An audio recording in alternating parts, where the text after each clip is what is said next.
You're 26 and you just hung up the phone with your mom, who called to ask if you could help her out until her next paycheck. Again. This is the third time this year. You transfer her $400 without even thinking twice. Because that's just what you do now. You're the one who has it together. You sit back down at your desk where, 2 minutes earlier, you'd been reviewing your own budget. Roth IRA contribution maxed for the year. Emergency fund sitting at $14,200, exactly 6 months of expenses. A brokerage account quietly compounding in a total market index fund you've been dollar cost averaging into since you were 22. You're not rich. You make $61,000 a year as an operations coordinator in a city where rent eats almost a third of your check. But somehow you're the most financially literate person in every room you walk into, including the one you grew up in. It's a strange kind of loneliness, being the smart one. Not smart like school smart. Smart like you actually read the terms on your credit card. Smart like you know the difference between a Roth and a traditional IRA. While your dad, 58 years old, still thinks his pension is going to cover him, not realizing his company switched from a pension to a 401k back in 2009, and he never adjusted his contributions. You found that out by accident, looking over his shoulder at a statement he didn't understand either. Your circle isn't dumb. That's the part people get wrong. Your best friend has a master's degree. Your cousin runs a small business. But none of them were ever taught this stuff. Not really, because personal finance isn't required curriculum in most American high schools, even now. A 2023 survey from NerdWallet found that only 35 states require some form of personal finance education, and even fewer make it mandatory to graduate. You didn't learn this in a classroom either. You learned it from 2 a.m. YouTube videos and a library copy of a book your friends made fun of you for reading. So now you're the one fielding the texts. Is it bad that I have credit card debt at 24% APR? What's a high-yield savings account? Should I cash out my 401k to pay off my car?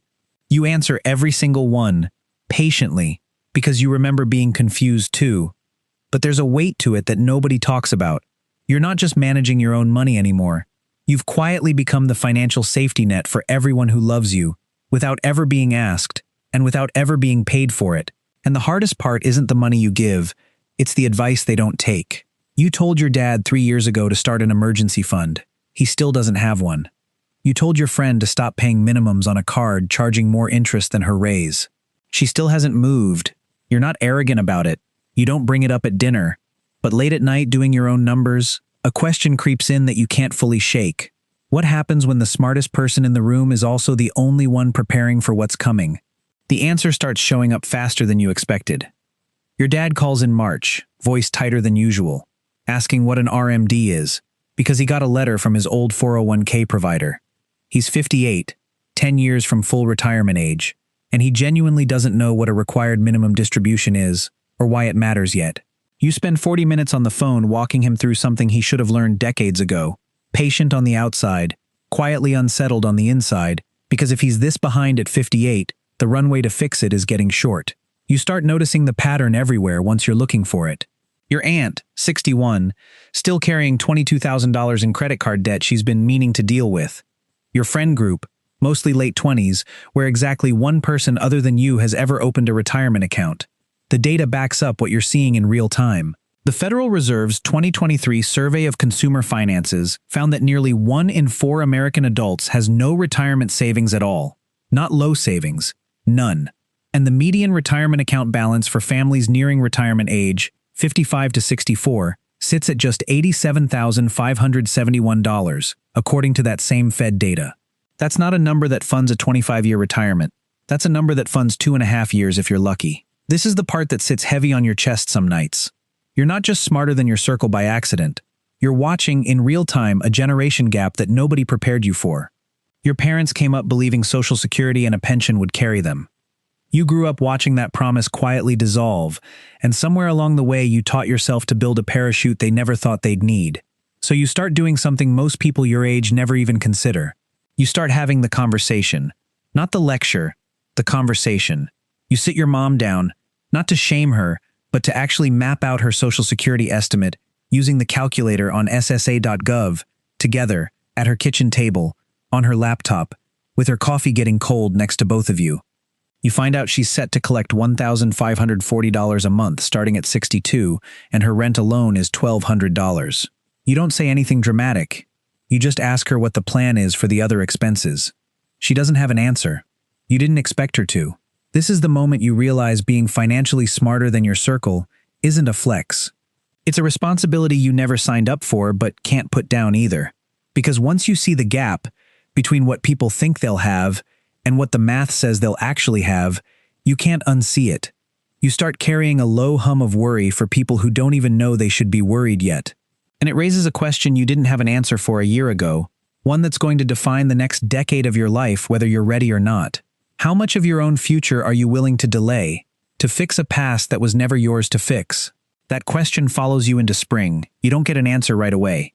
Instead, you get a phone call in April that forces one out of you whether you're ready or not. Your dad's company is doing layoffs. He survives the first round, but the writing's on the wall, and for the first time he says the sentence you've been bracing for without knowing it. I don't think I can retire at 65 like I planned. You sit there holding the phone, doing math in your head that he should have started doing 15 years ago.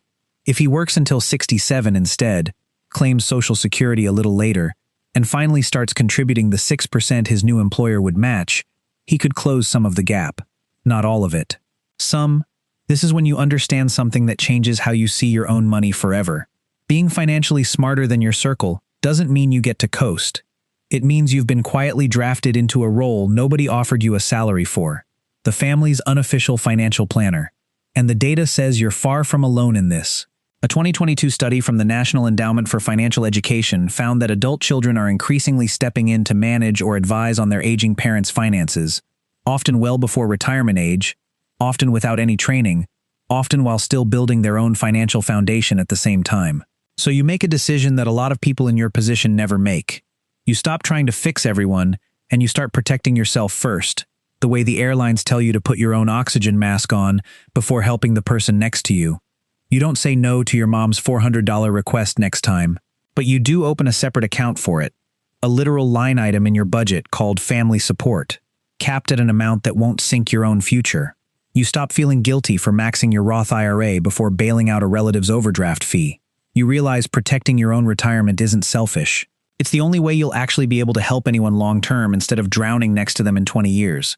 You also do something quieter, something that doesn't show up in a dramatic phone call. You start teaching, not lecturing.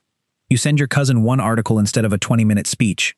You forward your dad the Social Security claiming calculator instead of doing the math for him every time. You let people make their own choices, because you've learned the hardest lesson of all. You can hand someone the truth, but you can't make them hold on to it. By the time the year ends, your dad has started contributing to his new 401k. Your mom finally opened a high-yield savings account, even if it's only got $310 in it so far. Small, but real. You didn't save everyone. You just stopped trying to, and started leading by example instead, one quiet decision at a time, the same way you got here in the first place.